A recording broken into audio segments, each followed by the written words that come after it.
All right, all right, all right. Let's get this thing started. Just want to say thank you guys. Uh, Yesterday we had a great talk with Douglas Ortiz, and we were trying to get Marietta yesterday, but the connection was kind of off. But today we are thankful to have her being able to discuss with us uh, some questions and just some observations that I have in our dance scene for sure. Uh, One thing is what we're going to talk about today on the live discussions with myself and Marietta is the topic of the Kizomba dance scene. As many know, in our dance scene, we have a lot of different styles, different congresses, different festivals, different weekenders. And yes, I'm so glad we actually have Marietta. Let me get her. Hola. Hold on, can you hear me clearly? I can hear you better, yes. Perfect, perfect. Better. Yeah. So I'm glad yesterday was really great. Crap. Okay, hold on. Let me see if my Wi-Fi is fine. Okay, say it again. Can you hear me now? Yes, I can hear you now. Okay. Yeah, so I'll just give a little bit then. It still should be. A little. I think it's whenever you talk fast. Okay. Yes, it's better now. Okay, okay. Yes. I know you were listening that we were having yesterday. I was glad that we were able to do it. No, really long posting. And it's cool that I had a chance to very informative. Mhm. It was needed. It was needed to be talking about. I know from colorism to various things, things like that were needed to be talked about. And we based on I think it's important to be up to those. And I know you do as well. And that's a space in the with the U.S. perspective, and it's really captivating, I guess,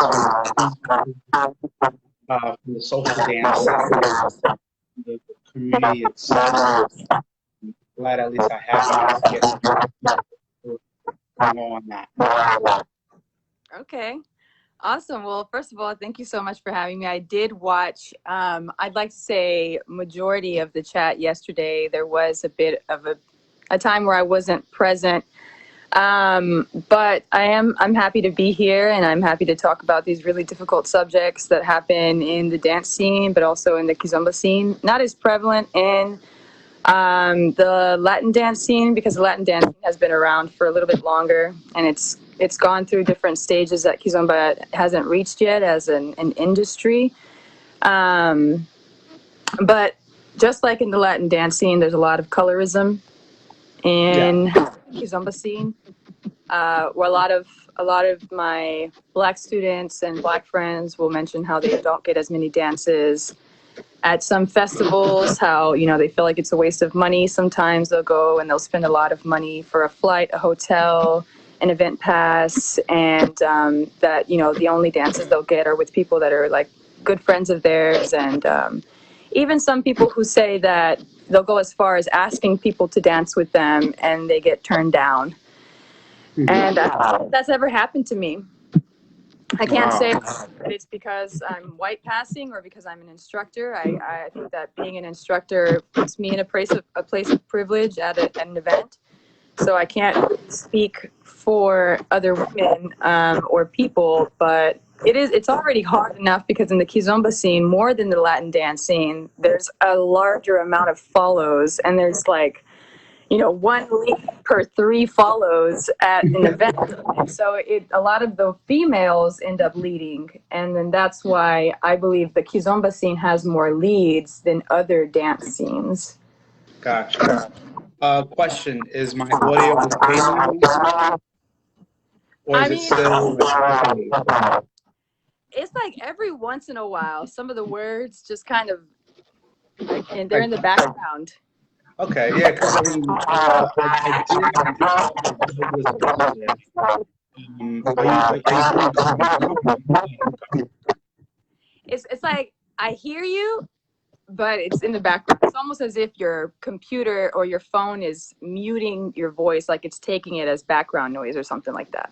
Gotcha, because I know yesterday, me and Douglas were using the AirPods. I don't know Okay. if I don't know if you have like any headphones. Okay. Let me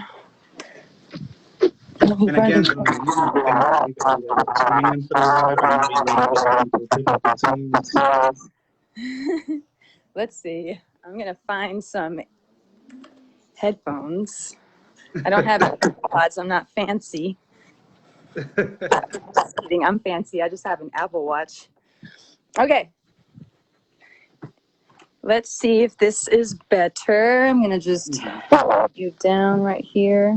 I'm gonna drown you guys in my curls real quick, my waves. Let's see if this is better. Let's see how fast Marietta can untangle headphones. All right. My Do you mom. hear me clear? Let's see. Okay. Is it Speak. still, is it better on my part? That is so much better. Everybody, make sure you wear headphones when you do a live video with somebody. Can people let me know if they're hearing me as well? Because I know they're hearing Marietta so much clearer. I Okay, just I need can to hear know, make you. sure that it's just me. Hard to understand. Sounds Rosita like you're coming said, from a hard to understand. Sounds like you're coming from the space shuttle. I can hear you much better now, so hopefully they can as well. Um, Yeah, I really do hope they can. I know with technology, it tunes in and out. I mean, mm-hmm. worst case worse, I can Sounds good. always go to the computer and do the Facebook Live because right now I'm doing it from my phone. Uh, Samesies, we're good. yeah, I completely understand. So you hear me Mhm. like, okay, both of y'all. Oh, Good. perfect. We're both good. Perfect. This is Yes, great. Yeah, yes. so I guess I'm gonna have to just let people know in general. I'd rather do it with some headphones. It makes it much easier. Sorry again for the Got to. difficulty, people. Mm-hmm. Oh, wow, I'm showing you the house now. Sorry. Yes. So, yeah, Maria, I'm really happy to have you here because it seems in our dance scene, a lot of styles now, with the inclusion of Kizomba, the inclusion of Zouk, with the inclusion of even Salsa Rueda in our dance scene, we see it like Bachata socials, Bachata weekenders, festivals. Now these styles are getting more attention. They're getting more inclusive, more people are interested, more teachers are coming and teaching classes. And I think that right there is amazing because for so many years that I've been in this dance scene, if it was a salsa congress, it was primarily just salsa. Right. If it was a bachata event, it was just bachata. And thankfully, over the years, the promoters and organizers were smarter and understood that including everyone in all of their styles just makes the community grow. But I think what started lacking was the education and the appropriation of these different styles. For a lot of promoters, it was a monetary gain rather than just respecting the craft. Um, a lot of people I see now that are dancing kizomba, zouk, a lot of the beginners, unfortunately, in New York, like where I'm from, the big disconnect is a lot of people do not want to learn the overall curriculum, as you can say. They kind of just want to learn a few steps and just go out there and dance. And I think the respect factor has to seriously be implemented throughout all styles because What happens, like you said, you have these dancers, no matter what color they are, creed, religion, sexual orientation, dancing these styles and are still being and feeling discriminated against. And I've seen it. I've witnessed it. I've had to curb it. I've had to talk to people who feel that way because it is disheartening going to events and you see so many people with lovely faces, but there's always those people who are just sitting to the side. And when I ask them what's going on, it's, oh, no one's danced with me, and I have to be that person a lot of times to go up to them and tell them, well, I'll dance with you. If no one else will, I will. And we need more people like that. A lot of people are new to the Kizomba scene of it. I mean, many people don't even know the history of Kizomba. They really don't know where it comes from. Most of the time, they're just seeing the artists on stage. They love the costumes. They love a lot of, and I'm going to be honest, a lot of the men are really more in tune with the body movement. Right. And yeah, the body isolation, and sometimes the craft of it is underappreciated. And it's Yes. people like, yeah, it's people like yourself um, and others that I've seen online and at different events that are really like just giving education and teaching people the right way of doing things. Yes. From the aspect you were talking about the discrimination, just people like feeling, why should I be coming to these events? That's important to talk about because some of those discussions go to the wayside.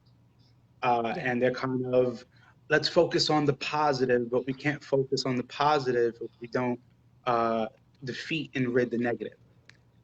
Right. From your perspective, was Kizomba, I mean, from your perspective, do you feel like Kizomba, the community is different than the Bachata community or the salsa community? Okay, so a little background on myself. I'm not very, I wouldn't say I'm not really wrapped up in the Latin Hmm. dance community. I have Yeah. always, like, I was teaching salsa in clubs here in Baton Rouge before I was 18. Hmm. Like, I've been in that role, but whenever the first time that I actually got into the Latin dancing was whenever I moved to San Antonio, and then I was introduced to Semene and Lee Rios.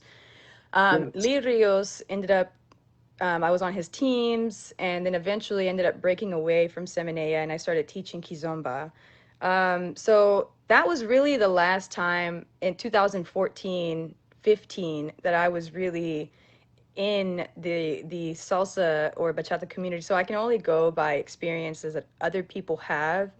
Hmm. Um, in regards to similarities, I think that one of the things that event promoters, anyone that sees a monetary gain Yeah. opportunity to have an event that is in demand and to make a lot of money, sometimes people, they're not really interested in how this music came about. This is a really big problem in the kizomba scene in the beginning because one of my friends, if you guys probably have heard of him, he's a very popular kizomba fusion dancer. His name is Albir Rojas. Hmm. Albir and Sara Lopez had this very famous videos, really a lot of ass, and that's what made it go mainstream. Yeah, Hmm. they're both just like me, whitewashed. He's Panamanian, she's from Spain. Yeah. So and then the from what he describes it, the event promoter said Albir and Sara are going to dance kizomba, but he didn't specify that it wasn't kizomba and it wasn't kizomba music. And so Oh, then the video got shared, Albir and Sara Lopez, Kizomba. And then it blew up and it had millions of views. And then the rest of the world was like, oh, this is what Kizomba is. And then Angolan people were furious because they're like, this is not Kizomba whatsoever. This is a misrepresentation. It's morphed. We need to be more respectful. It wasn't about till 2015 and 16 that mhm. the names actually were corrected. Well, people stopped calling Kizomba Fusion or like Zuki style Kizomba, or very Yeah. like Latin type Kizomba. Okay. That's whenever they really put their foot down. They were like, we need to stop. But it was a big fight. And I was actually a part of that fight because at first I was like, I felt like they were attacking people's individual style. And they were saying, Yeah. like, if you don't dance like us, you can't say that you dance Kizomba. And I didn't understand. And I was a part of a problem. And then eventually, some of the mainstream artists, like Eddie Vance and Enna, they called me one day on three-way and they were like, yo, we really need to talk to you about this Mhm. because we just had an event here called Kizomba versus Urban Kids where we talked about this.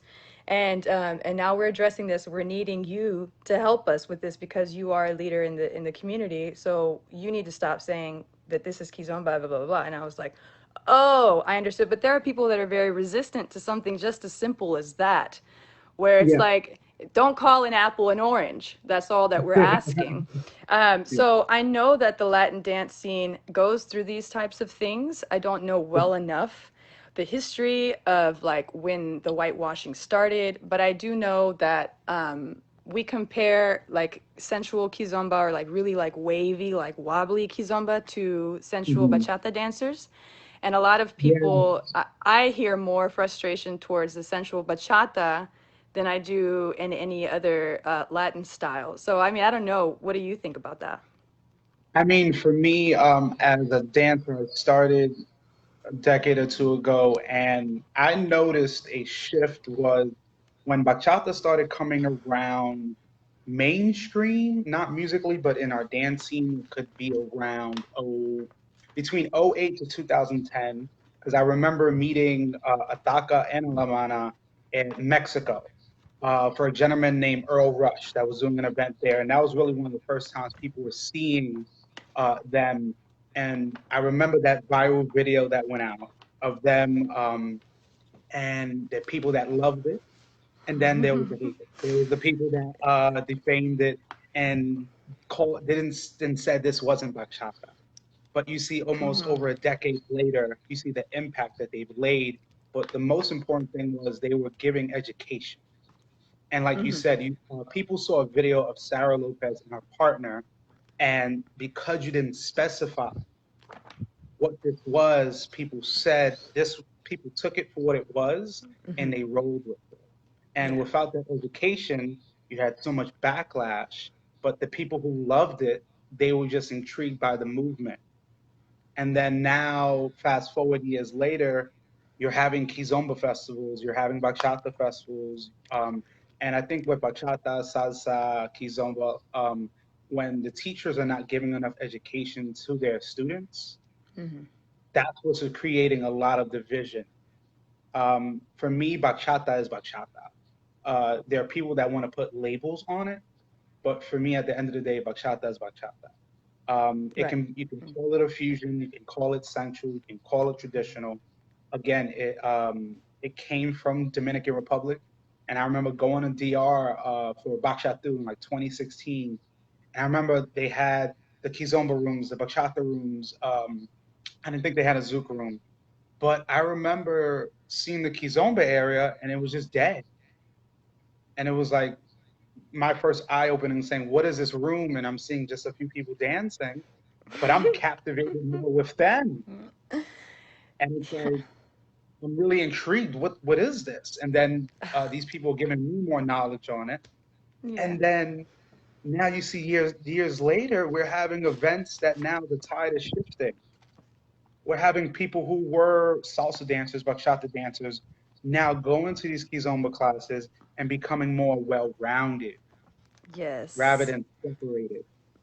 And Yes. I've noticed the communities in New York, the communities in Texas, the communities in California, and elsewhere around the U.S. And he's almost being really embraced. But I just think the more and more acceptance people have, and the more and more information that these teachers are putting out have to be like facts. It can't just be, I learned a few classes, I went to a few socials, people told me I should teach, and now I'm a teacher. No, it takes years. As Douglas told me yesterday, the 10,000 hour rule, I believe in that. I hardly believe in that. if you are really wanting to be a teacher in this type of style, whatever style it is, you need to educate yourself because when you start teaching, those people are reflections of you. Yes.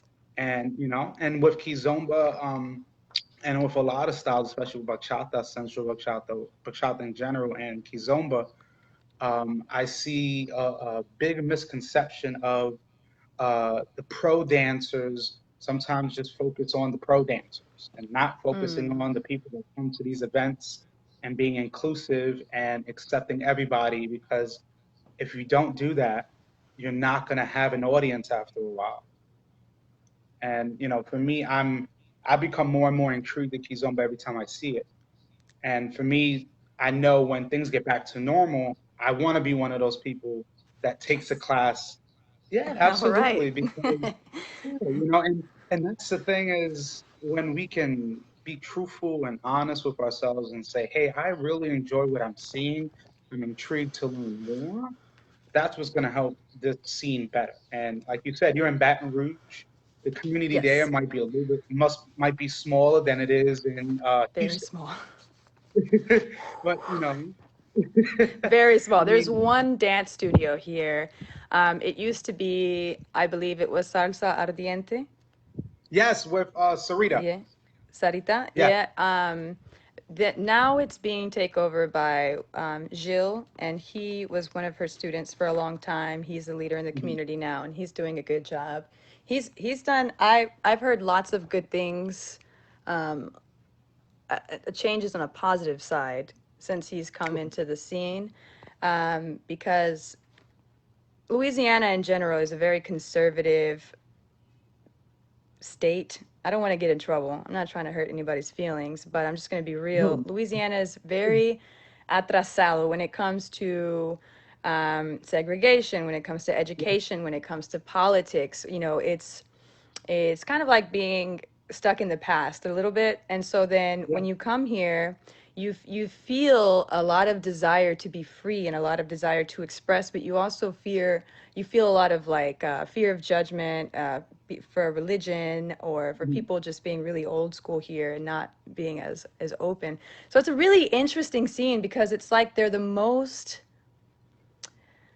I don't know how to say it. Coming from Austin, Texas to here was a big difference because in Austin, everyone's like free spirited. A lot of my Yeah. students never wore bras. They didn't shave their armpits. The men came and they looked like they just got done camping. But that it wasn't just that. It was like you also had people that were really nicely dressed, and it was just like such a diverse Yeah. crowd. And so I didn't really experience a lot of the division between the Latin community and the Kizomba community in Austin because we all kind of did everything. It was actually really hard to get them to be authentic because they wanted to do the zouk movements in there too. And so I always got really frustrated with my students because I'd be like, stop wiggling so much, don't body roll to Kizomba. And they would always body roll, and so they're adorable, but it was just like they happen to be just more of like a free spirited, like, let me just be me. I would consider them to be kind of like a fusion city. And I really do Yeah. love Austin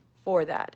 I do know a lot of salseros that will not, like, for example, I threw a party here and I was convinced it was going to be a really big party. I was like, salsa, bachata, kizomba, hasta merengue y cumbia, si quieren, just ask me whatever you guys want. I'm going to play it. And then some of the people, they came from New Orleans, they came from Baton Rouge, some people came from Lafayette, I think, some people came from Texas.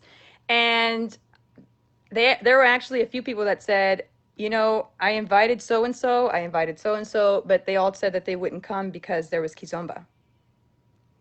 And And I see was that, like, damn, how do I, and yeah.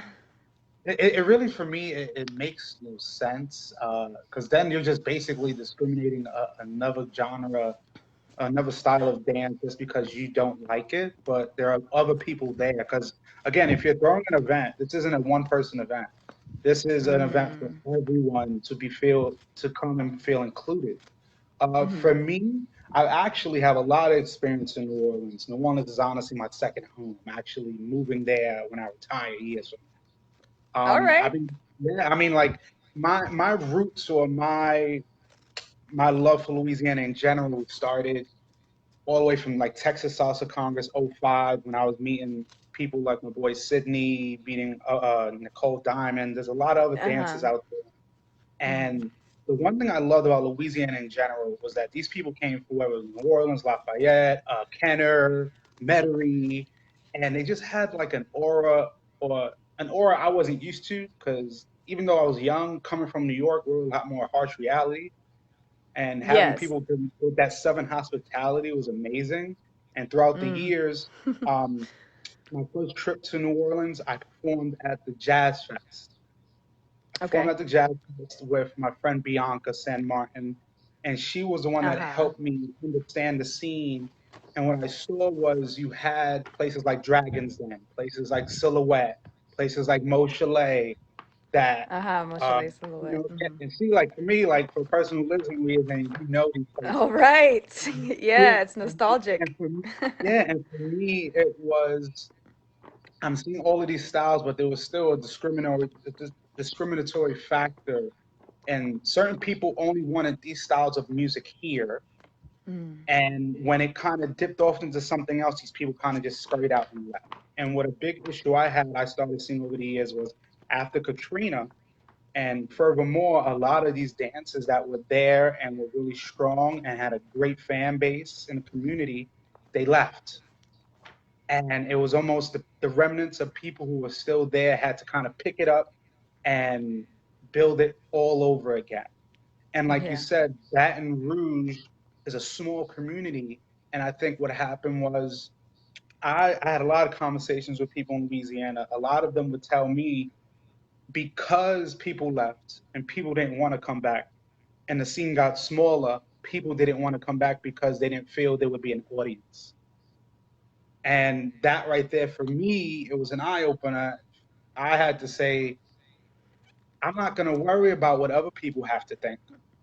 I'm not even a Right. person who lives in Louisiana, and I want to come to Louisiana and show that a person from New York can come and inspire people and show like, yo, salsa is really I love salsa. I was a salsero, and then when it came to it kind of from Louisiana, I started seeing salsa slowly get into bachata. Then bachata slowly would transition to kizomba, and it was people like Tina, gentleman named Peter. And there's a lot of other dancers I'm really not naming. The names are not coming. And even Bianca, there's other people that started. That what they were doing, you would go to events outside of Louisiana. You saw this and you trained in it, and then you brought it back to your city and Yeah. wanted to show others. And now slowly you saw Kizomba becoming bigger in that scene, even though it doesn't have the same audience as, like you said, in Austin. It doesn't have the Mm. same audience. But no matter how small it is, I'd rather have that smaller community that is loyal and is willing Mm-hmm. to learn rather That's Baton than Rouge. exactly. And for me, I did go to Salsa Ardiente once and I loved it. For me, it wasn't just the dancers were just always smiling, and Mm. that was for me. It was a shocker. Even though in New York we have salsa everywhere and bachata everywhere, people kind of put up a front. They have that like that aggressiveness, and when people Mm. go to places like Louisiana, Baton Rouge, and other places down south, I can say as a New Yorker up north that the hospitality exceeds 110%. Oh yeah. My cousin lives in New York, and when he comes down, he's like, "Man, I love being back." And I'm just like, "Man, I just want to get out of here." But when I talk Exactly. about Louisiana, we have to understand that New Orleans is like separate from Louisiana. It is a completely different city compared to every other place. And so the moment you step into New Orleans, they say that New Orleans is the most checkered city in the world, which means there can be a, $20 million house next to a slum. Oh man. And then Oh next to man. that slum will be a magnet school. And next to that magnet school will be, something, and so the culture there is different. People that are more liberal in Louisiana tend to go over there, and so then I don't want anyone to think that like you're going to come here and you're going to experience something like you would in Mississippi. But there are areas here in Mississippi, in Louisiana, that it's just it's just black and white, not by Yeah. gender. I mean, not by gender, but not by color. But it's just like sometimes there are different areas that you'll just be shocked. Just like Texas, Austin is completely Absolutely. different from most of Texas. No, absolutely. I mean, from my experience in Baton Rouge, at that time when I went, it was they had the salsa social, but they let you know that we'll have some time frame for bachata. And that there for me, I was kind of I understood both, so I was very Yeah. open to dancing. But I saw once the bachata came on, you saw people put on, and It's you know, crazy. Yeah. And I can't say that that happens anymore here. I do think that I do see more people on the dance floor when salsa comes on versus bachata.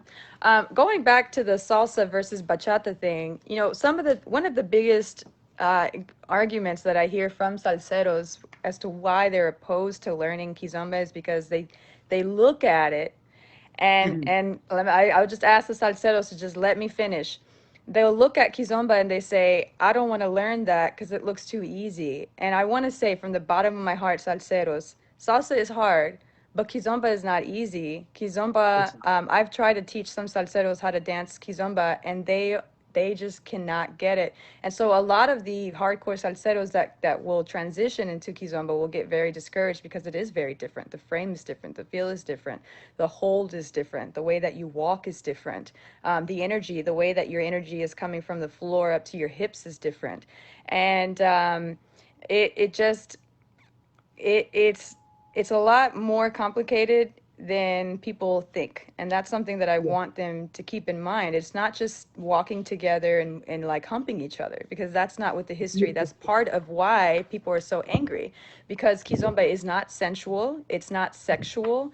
When you start doing tarraxinha, that's whenever you start getting into the more sexual side, where but it doesn't yeah, have to be sexual, it can just be sensuous. We don't That doesn't mean that some guy is going to be rubbing his weenie all over me and that I'm going to be pushing it back on him. Does that mean you yeah, can? Yeah, you can, because tarraxinha's roots started with the youth in the 90s, and it was developed by the youth in Angola. And basically, from what I've learned from my teachers, which are from Angola, Mestre Pechu and Vanessa Jingapura, they mhm, mentioned how the roots started with basically the youth trying to see who could turn who on faster. So it does have sexual roots, just the way that yeah, perreando does, you know? I was yeah, perreando when I was in elementary school, popping on the wall in my yeah, you know, homecomings and all that. So like, you know, being from Louisiana, we also have like before Miley Cyrus called it twerking, we called it oh, wow, popping and wobbling, bouncing. Yeah, popping your pee, you know, all yeah, that stuff. I was like, twerking, this is weird. And so then for me, being Latina and doing all of those things, and then being more like having Caribbean culture from Costa Rica, a lot of Jamaican culture in Costa Rica, a lot of reggae, a lot of dance hall. It came naturally to me. And I do see how the mainstream videos can give Kizomba an impression that it's just a lot of humping yeah, and grinding, but it's not. And if that's what you learn when you go to a festival and it's not specifically targeted to tarraxinha, tarasho, or, you know, connecting or something like that, yeah. then, you know, you have to be very careful. Yeah, no, absolutely. And I think you touched on a good point was that the art of Kizomba, which originated from Angola, evolved over time because you Mm. said the youth of the 90s saw it and said, okay, we have this here, but now we kind of want to evolve it and make it our own. And what Mm. happened was then the history of it changed, and with over time the history wasn't taught throughout. It was just it started from the basis of the kizomba, and then when it went to tarashina, it caught people's eye. It was an attention grabber, just like you said. The regular kizomba Mm. is not focused on so much closeness, but people's eyes are grabbed and attention is seeked when they see that closeness and they The say, how booty. can I get that? Yeah, someone mentioned Yes, here and the mind you, intimacy. yes, yes. There's not a lot of He says the intimacy eye. in salsa. And that is true. And you know what it is? Just like they say, Kizomba has different evolutions. Salsa does too. Mm-hmm. You have salsa romantica. You have different types of Yes. salsa. You know, and Yes. people have to understand it. All of these, all we have are these roots, and we need educators like you to help others because I promise you, somebody in this live right here is listening to you, and they probably have taken a Kizomba class, but they probably haven't heard Hopefully. a lot of the terms. You know, a lot of the things that you're Mm-hmm. saying is stuff that people need to understand because if you're dancing this, if you call yourself a teacher, you should know everything that you're saying, everything that you're Mm-hmm. disseminating. And if you don't, Yes. you need more education. Yes. You know, Yes. like One you of the said, I things that I saw. saw. Go ahead. No, no, what were you saying? One of the things that I saw, one of my students reached out to me and she said, "Is there such thing as?" No, she said, "Is Kizomba an Afro-Latin dance?" And I was like, "No, where did you hear that from?" She goes, "There's instructors or like a big page that's Yes. saying that I think it was instructors at a festival that said that Kizomba is Afro-Latin." I couldn't slap my head farther into the wall. I Hmm. was just like, "What? There's nothing Latin about it other than, the Spanish people Yeah. dancing it because, once the Portuguese conquered Angola, not only Uh-huh. did they take the languages, the history, they made it almost impossible for Angolan people to practice their own culture. And Yeah. what they did was they replaced, the instruments with their instruments. And so then Semba, the Masemba is where it comes from originally. Masemba it is a partner dance, but it's done in a big circle with lots of people. Is that like Okay. rueda? Yes. Like whoever. Yeah. Yes. Yeah, and Masemba, it's kind of like the grandmother of samba, right? So Masemba came and then samba came after that, and that's really what Kizomba dancing is. So there is no such thing. I'm going to be very careful. I'm not going to say there's no such thing, but whenever people dance Kizomba, they're actually Yeah. dancing samba to Kizomba music, and I'm going to explain what that means. Hmm. So samba is what people would consider the more traditional side of or authentic side of the Kizomba umbrella, right? It's like the mother. So you got Hmm. samba, and then you have Caribbean zouk. So there was a band, this man named Eduardo Paim. He went to the Caribbean. He heard Caribbean zouk, um, and he was like, "This sounds a lot like Maya music in Angola, like samba." And so what he did Yeah. was he took some of those sounds, he brought it back to Angola, and he made some music. And then a reporter, from what I've heard, was like, "So she was interviewing them. What do you call this music?" And he said Kizomba, and Kizomba just means party. So Mm. vamos like de quizombadas, vamos, let's go Hmm. have parties. That's what it is. Kizomba, the word means party. So there isn't a Kizomba dance. It's Gotcha. you're dancing samba to Kizomba music, which is a mixture of samba music and zouk music. Yeah, and then with that influence, you have Cape Verde that was making ghetto zouk, and then you have Cabo Love. You have things like that, and including the USarian, I like to call us USarian R&B. Along with that, they started making more and more R&B like sounds, and then people started dancing more sensually to it, and that's whenever like the sensual aspect of the Kizomba came in, to where now in most instructors are teaching Kizomba, they're not actually using Kizomba music. They're using ghetto zouk, or they're using Gotcha. kind of Okay. like, those Usher remixes of bachata, like DJ Yeah. Soltrix.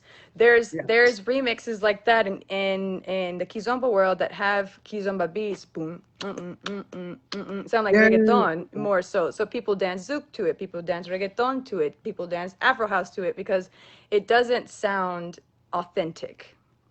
Yeah, and Yeah. so that's something that a lot of people aren't aware of. They think that samba is different from kizomba, and there are some differences. Like a virgula is a rotation that you do Uh-huh. typically in 180 to 360. Whenever you do a virgula, you do a samba virgula, and in a kizomba, there's like a kizomba virgula where you add something called a shuffle step. So most people don't know that Okay. there's little differences there, but if you're dancing kizomba, you're dancing samba, basically, in essence. And if anyone's confused, you can just message me. I'll explain a little bit about that. But I have some history here. Samba, Mm, 1947 mm. is when this came about. And then, like, it was like in the late 1980s and early 90s where a DJ named DJ Zenobia was Okay. mixing some of the African, I don't know if it Afro house or Afro beats. He was mixing with some rhythms, and he was just kind of messing around in his backyard, and then he came up with Tarashinia. Gotcha. So it was a culmination of the Yes. classical mixed in with somebody's idea of what he thinks it is, and then it kind of meshed into Tarantino. Right. And I think that with the Portuguese, when they conquered, they brought a lot of their instruments as well. So some of the instruments that you use in Ngoma, accordion, I have the images right here. Actually, all of these instruments are going to be the ones that we use, as well as these instruments. Mm. And a lot of these instruments were European. And Oh, the Angolans, before all of this, they were, they were dancing kind of like rueda. And then whenever they saw the Portuguese dancing in partner dances, that's when they started to essentially make fun of them, and they started doing samba. That's why samba looks like tango. oh, okay, yes, because I have seen That's some why, of the videos, and I see the similarity between that and tango, definitely. yeah, so they And call it the African tango, but that's why, because some people say that partner dances are European, not African, that Africans didn't have partner dancing. And I'm not going to quote this directly from me, it's just something that I heard from someone that studies this. And they did mention that African dances were always a community thing. It wasn't like a partner dance. That was more for the royalty in okay, back in the day. So I think that that's why people think that it's Latin, Afro-Latin, because it has some Portuguese influence, and because in Angola they speak Portuguese, but they didn't speak Portuguese because there were Portuguese people there naturally. They speak Portuguese just because, just as we speak English here, because yeah, they were conquered. So I exactly. think that that's something people need to remember, is that from the beginning, their culture has Mhm. always been misappropriated. It's always been whitewashed. It's always Yeah, been taken advantage of. And so then you have a lot of very angry Kizomba instructors and people in the Kizomba scene, DJs that are trying to teach people the history, but they get yeah. lost with all the booty. Yes, and for me, I would say two instructors for me that I've seen through social media that really are focused on informing people, no matter their language or how they just act. And I love it is Charles Ogar and Yes. Manuel dos Santos. Those two Mm-hmm. people for me, I've seen them, and I know there's many others, but those two people for me, I've seen a lot on social media, really pushing the Kizomba scene, especially in the U.S. And I've seen, of course, their students or people they've taught then disseminate that and go elsewhere and teach. But I think the biggest issue in the scene, maybe in Kizomba and a lot of us, is the misinformation. Like you Mm-hmm. said, the information you're laying on us right now, there are many dancers who are watching this that had no idea because it's a game of telephone. You hear the source, it disseminates down to other people, and by the time you get it, you have something almost completely, totally different. Yeah, and if I'm wrong, I would love for anyone to comment and correct me. Charles Ogar is actually the one that I got that fact from, is that the African dances weren't partner dances. It was more something Mhm. that you did in royalty. So back in the day, in the 1500s and so on, that was the only reason they danced, was in balls and stuff like that, in like the royal events. And peasants didn't dance partner dancing. That's just not what they Yeah. did.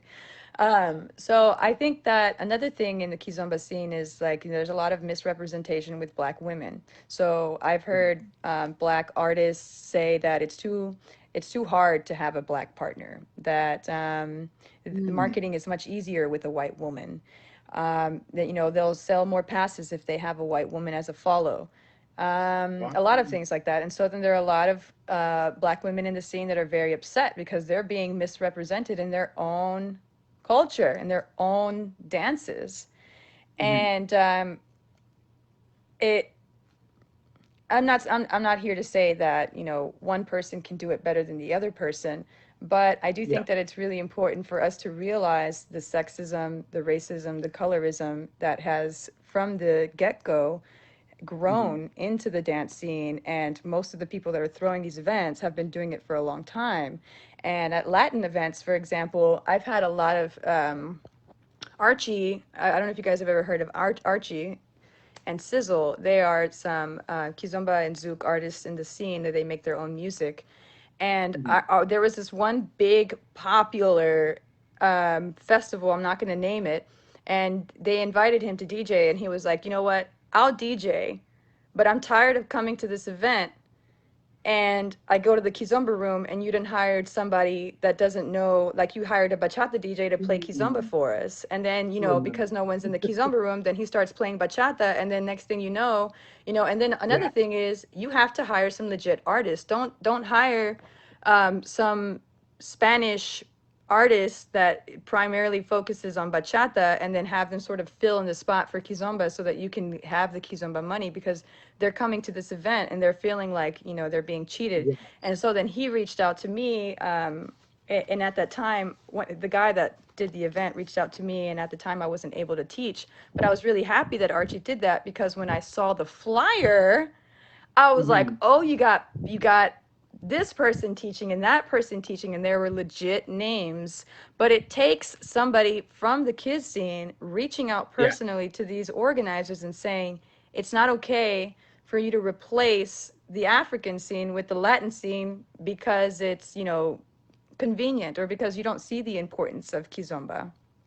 Yes, absolutely. And like you said, the monetary aspect is that for them, if it doesn't sell, why have them? But then you have the people who love this art form who are coming to these events. And I've seen them in different congresses I've been to when you have the salsa room, the kizomba room, the bachata room, and you go into, I've seen it in Kizomba room or bachata room that it was supposed to be bachata, but it turned into salsa.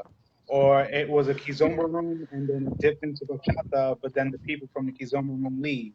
And then you wonder why. It's because if you have a room subject to different forms, keep it that way. But you have to keep the Mm-hmm. authenticity there. My thing is this, Yes. if I'm going to a Kizomba room, I trust a Kizomba DJ because he has the experience of the crowd and knows the music, not just the Yes. songs you hear in rotation on YouTube or you heard them in different events and you saw people dancing. No, you need to have a catalog of music that people are accustomed to, not just the mainstream top key kids songs. You need to be well rounded because there will be people in those rooms who are going to question the validity, of your Yeah. experience, because it's nothing's worse than you go into a room, no matter what style it is, and you can just look at the DJ and tell they don't know what they're doing. Yeah. You know, It like is. in It this, is really sad. yeah, and I love now going to events and seeing that they have multiple rooms when almost 5, 10 years ago that wasn't even thought of Yeah. because it wasn't a monetary factor. And I think my first glimpse with Kizomba was actually from Europe, from watching the videos of dancers. But I agree with you, is that I did see the difference of a lot of the artists. It was instead of using the women, the African women, they were using other women, and it was like, for me, it was like, okay, I love what they're doing, but let me read these comments, but let me see people who are being authentic in their emotion rather than just being hateful towards it. No, let me read the comments of the people, and I'm starting to read some people who are really in the scene for years and years, and they're voicing their opinion on the whitewashing. And the fact is now promoters and organizers are now being held accountable, and Mm-hmm. that's something that's different from 10 years, it's 20 years prior, because Yeah. these organizers and promoters weren't. being held accountable, and now people are voicing their opinions, and that's Yes. important.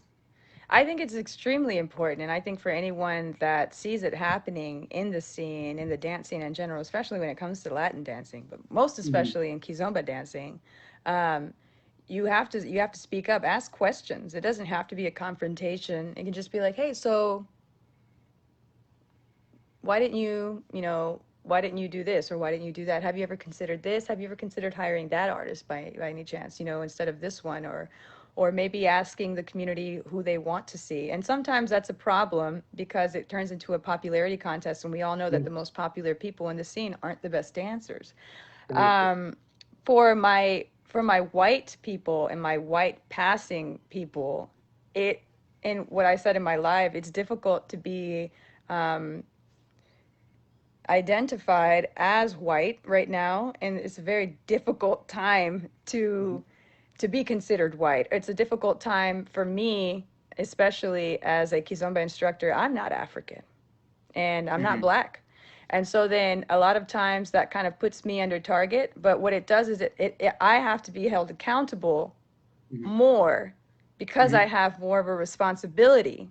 It's not my Absolutely. culture. And so I have a job to do. Whenever I teach my students, I make sure that they know what Semba is. If it's Semba or if it's Kizomba, if I ask someone to play Kizomba and then they play Danza Kizomba by Stony, I'm going to choke somebody because Danza Kizomba by Stony is not a Kizomba, you know? And so if Kizomba Semba actually sounds more like salsa than it sounds like R&B.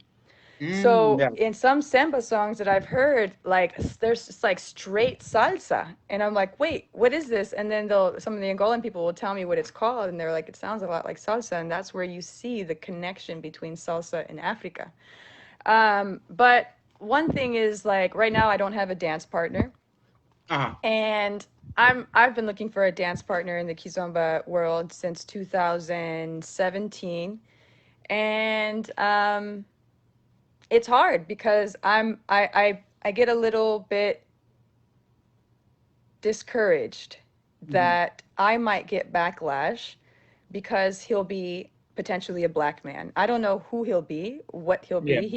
She could be a woman that leads Yeah. really well, and I'm like, you know what? This feels great. I want to teach with you. It really just comes down to who I connect with.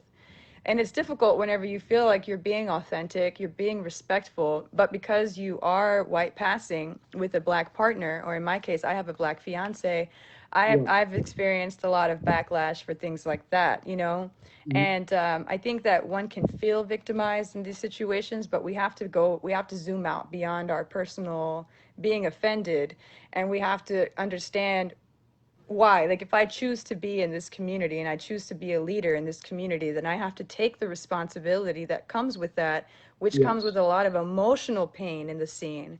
um, there was a friend I was talking to, and he mentioned nobody dances to learn how to dance.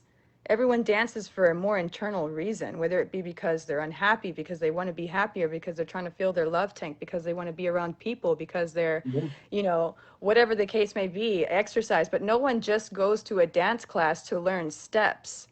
And I think It's, that that's the main thing, is that dance is therapy, dance is healing, dance is culture, dance is stories, dance is, when you dance the Samba song, you're dancing to all of the history that the Angolan mm, people went through. And if you know Portuguese, you can hear some of the things that they're talking about. And so to dismiss that and to make it about yourself and be like, well, I'm just here to dance, I'm not trying to learn the culture. I can't tell you, hey, you need to be a historian before you step foot on the dance floor. I'm not going to say that because dance really does come from the heart, but yeah. don't push that aspect to the side as if it's not important, especially if Don't you're an judge it. artist or an event organizer, because that's not going to be easy anymore. So although I might have complications because I'm white passing and I potentially might have a black dance partner in the future, that struggle is nothing compared to what a black partner with another black partner might go through. And I think that that's something that we need to be aware of, because I don't see a lot of black people represented in the salsa scene. Oh, absolutely. And I agree with you. And for me, I think the biggest issue is that the people you could call haters, or the people that choose to relay the backlash, it's really more the insecurity within themselves. because, like Mm-hmm. you said, you feel you are more you have to be more accountable for what you're doing in the scene as a teacher. I mean, for me, I would tell you that you shouldn't be discouraged on the absence of a partner, because partner or not, there are people who are watching your teachings and are learning. The main thing is it's upsetting to see the colorism aspect in Kizomba just like it is in Salsa.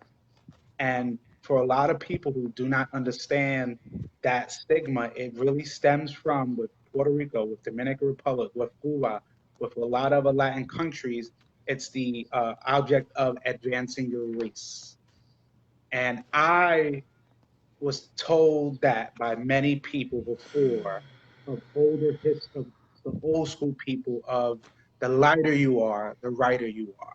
And people don't understand that that is not the way things should be. For people who don't know, me, I'm That's actually just black.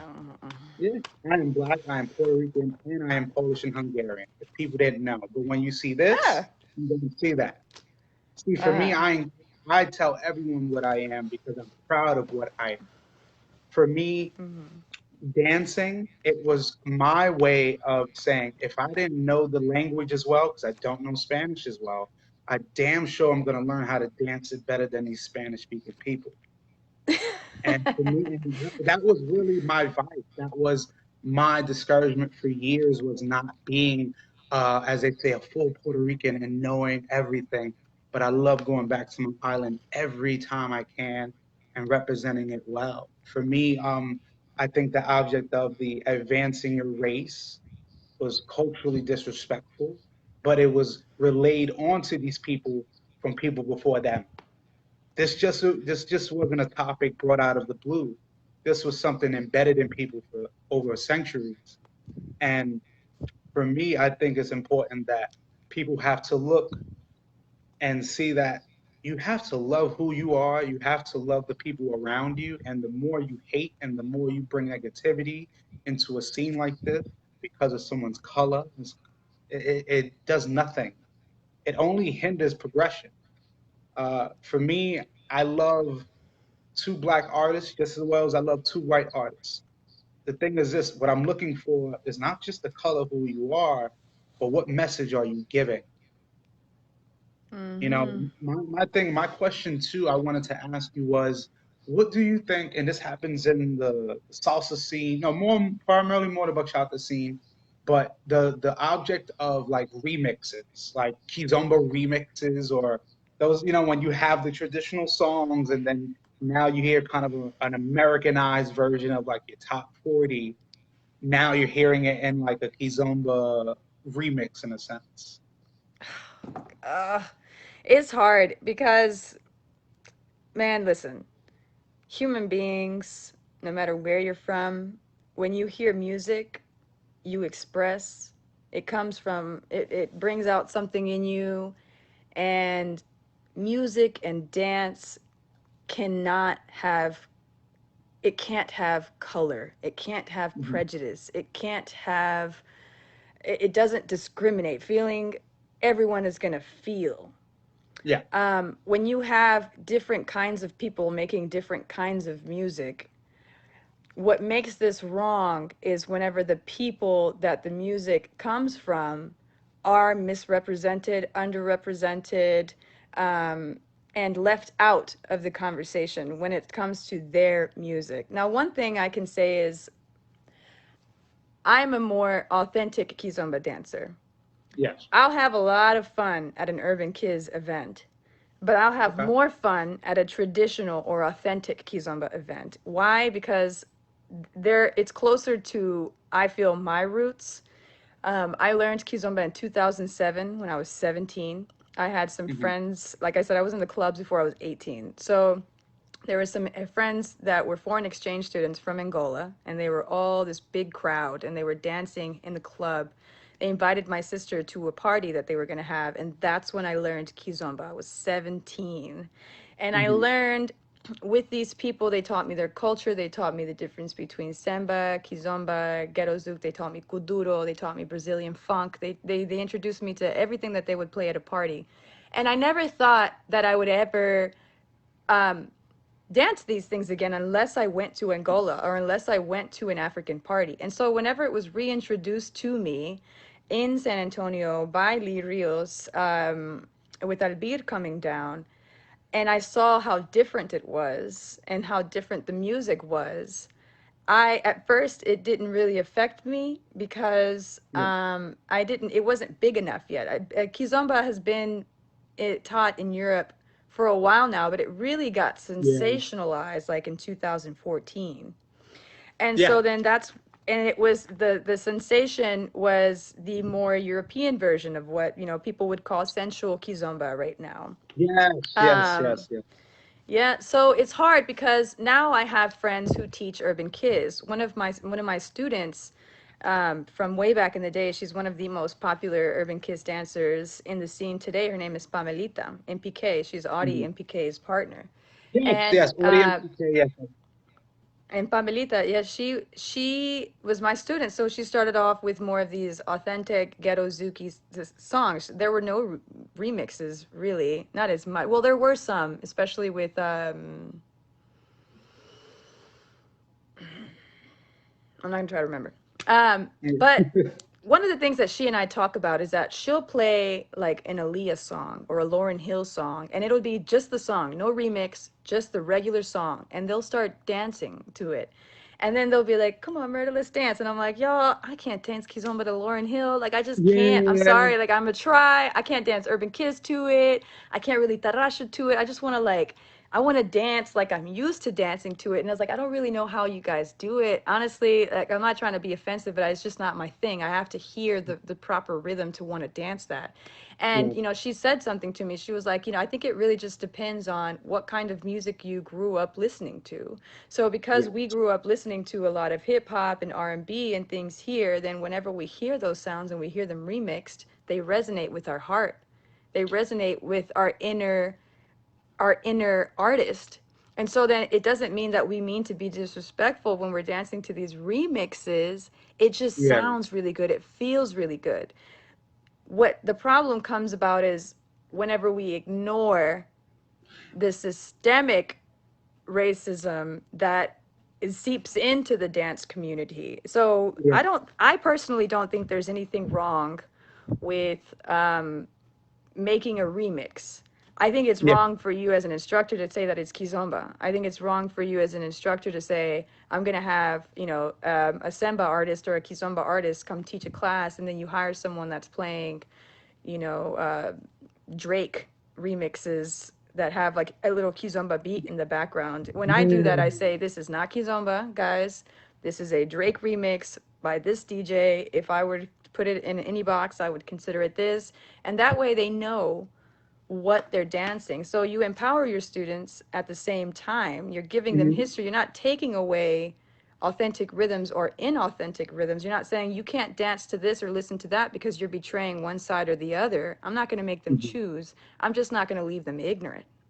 If they want to be ignorant, that's going to be their choice, but you're not going to come to my class and walk out not learning anything about history. You're going to know the difference between the different songs that I played. And if you choose not to pay attention, that's your prerogative, but it's not going to come from me. I'm not going to be the one saying that this Drake remix is a kizomba. And I think that that's where we hold a responsibility, is that there's nothing wrong with these DJ Soultrix remixes, Yeah. but whenever you have people who, are like criminalizing that side, like these remixes shouldn't be here. I don't think that that's right, because Yeah. every genre of music is a remix of something else. Every dance that exists is a remix of something that once existed. Nothing, no rhythm is original. And unless we're talking about the initial ones, Yes. but I agree. I agree. yeah, and so that's why it's hard is, as a vegan, for example, I'll make gumbo. Gumbo Oh, ain't a supposed to vegan be gumbo. vegan. Uh-huh. Is that the Gumbo ain't one? supposed to be vegan, right? Right. But I'm here, Oh, I think I went to, was it Seattle or Oklahoma? I went somewhere and I had gumbo, and I just remember it's before I was vegan, and I was like, don't nobody outside of Louisiana need to be making gumbo. thank you. And so Oh, no. it's a similar situation where it's like if you're used to having something be done authentically and then you try it at some restaurants like Cajun restaurant in a different city, and then you meet the chefs and then they're Middle Eastern or Asian or Mexican and they don't know anything about Southern cooking. Why did you Yeah, open a Cajun store? So I think that that's where it comes into where it's like I'm not going to say that you can't make a vegan gumbo or that you can't add mushrooms to your gumbo, but yeah. at least in your menu say this is a spin-off of Thank you. authentic gumbo or this Thank you. is, that's the only thing. But we're going to see dancing and music morph, transform more and more and more. And the only thing that we can do is to keep the authenticity with what we have and allow it to evolve because we can't control that. It's true. I think I even saw Savannah just said, love the dialect. I still just have new people coming to class saying, I think she means saying Kizumba. And right there, just the language of it. I know. It's like And I think too, for me as a dancer turned videographer, my relationship now, besides with the promoters, but the dancers, has grown because I'm talking to different people, and I'm talking now to a lot of new dancers that are coming in. And one thing I'm collectively hearing is these people got into this type of scene and wanted to learn this dance. It was actually through music that was remixed that they were familiar with that actually connected them. But it wasn't until you went mm-hmm. to the classes that thankfully they were being taught by teachers who knew what they were doing and teaching them the right history. Like you Yes. said, if you're going to change something, please specify to the people you're talking to that this is something that has been altered, not something that is original.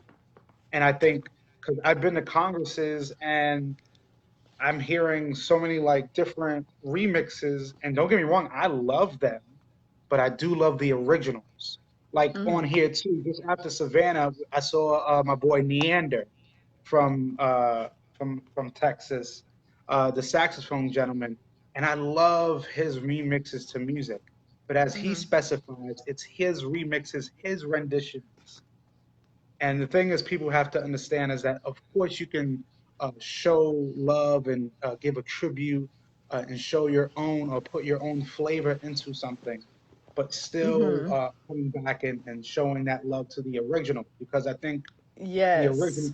yeah, the original concept of a lot of our dance styles are slowly getting lost within the new community that's coming in.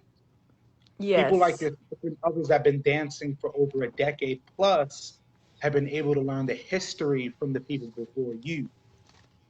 It's Yes. more of the newer dancers that are coming in that 5, 10 years from now. Are they going to be giving out the right information? Because there's a difference between the right information and misinformation. Right. Right. I think you have a responsibility. If you're an artist and you're listening, if you're a DJ and you're listening, if you're an event promoter and you're listening, if you're any sort of leader in the community, whether it be salsa, bachata, kizomba, merengue, it doesn't matter. When you cater to a scene, you need to make sure that you do the work that comes with, being in that privileged position. And yeah, Mhm. there's money opportunities, but in the long run it'll be much better for you and it'll be much better for the community because like you said, pay tribute to these cultures by saying, you know what, you're so beautiful to me that you inspire me to create, and this is what I've done, this is what I've created, versus being like, this is great, I'm going to call it this. It's like people come to Louisiana. There's some cities here you can't understand what they're saying. They're speaking English, but the accent is so thick. It's such a Oh Cajun yeah. accent that you're just like, what? Even me, I struggle. Imagine if they were like, this is English. And you're like, bro, this ain't no English. This ain't no English I didn't heard of. And they're like, well, this is the English that, America was founded on. It's like, it's the Yeah. same thing as saying that. If you say that sensual kizomba or that like the ass shaking all over the place is kizomba, then it's like, it's just not, I don't know, it's like calling a margarita something and you just added vodka. Just because it's Yeah. got lime and a little bit of salt on the rim and it's green doesn't mean that in the roots it's authentic. And so I think that that we do have a responsibility, and that I'm glad that this is coming up now with the Black Lives Matter movement, Yeah. because it's really important to address all sort of systematic oppression, including sexism, Yes. chauvinism. There's a lot of that in the dance Oh, yeah. community. And so um I think that's like a whole another can of worms. Right now, the Black Lives Matter movement is where the focus is, but we have to be Mhm. careful that in highlighting people that you want to represent for Black Lives Matter, allies, so to say, Yeah. you want to be careful that you're not inviting rapists or, predators to your event, Absolutely. Absolutely. because they're an ally. And so then that's something that I wanted to talk about as well, is that um, on ADC is something that happened to me on ADC. I'm sorry to I cut you off. Aventura Dance Cruise, correct? Aventura Dance Cruise, Okay. yes. They've been doing a lot better recently. I remember when it first started, it was just like one corner, like the back of the boat was Kizomba, and anytime they needed to change something, Kizomba was just like an afterthought. If like they wanted to switch it last minute to do something else, and they would, and the Kizomberos would get really mad because then they would hire some DJs we didn't know about, and it got a lot better though. But they don't always pay for, like, they'll pay the money for the salsa people, but they won't always pay for the kizomba. And so there's like undervaluing, and it comes back to your culture and what you value and what you're around. So it doesn't mean that they're trying to be disrespectful necessarily, but that happens on such a wide scale to Black culture things. um so I was on the cruise, and I don't know if you've ever been, but there's that center part where the elevator is like in the middle of the boat, and then there's like Yeah. it was like the bachata room. And I remember walking in, and there was this beautiful instructor, and he was like standing on the top of the steps, and he like pointed at me, and he was like, "You." And he was like, "Come here." And he started walking down the steps, and I was like, "Oh wow, like I'm gonna go dance with Yeah. this guy. He looks like he's gonna give me a really great dance." And he was an amazing dancer. And he starts dancing me into the dark corner, and then he grabs my chin and he starts like aggressively kissing me. And I was kind Oh, of, I think women can relate a lot to this, where you just kind of freeze for a second and you're like, yeah. what's, you know? And so then I pulled away, and I was like, maybe I don't know, terrible thing to say to yourself, but I think that that comes with the sexism again. It's like that Yeah. you don't know, because you're raised with these values, you end up behaving a specific way subconsciously. And so I was like, did I do something to tell him that maybe I wanted him to Yeah. kiss me, or and so then I just kept dancing. But afterwards I was like, you know what, I don't want to dance with him anymore. I left, came back about 30 minutes later. He was there. He asked me to dance again, and I was like, he's not going to kiss me again. Kissed me again. And I was like, okay, I'm not dancing with this guy again. I told my friend, and she was like, what guy? I pointed at him, and she was like, do you know who that is? And I was like, no. She was like, that's blah, blah, blah. And I was like, Yeah. who's blah, blah, blah? And she was like, oh my God, I can't believe you don't know who he is. He's like one of the most Yeah. popular salseros in the world.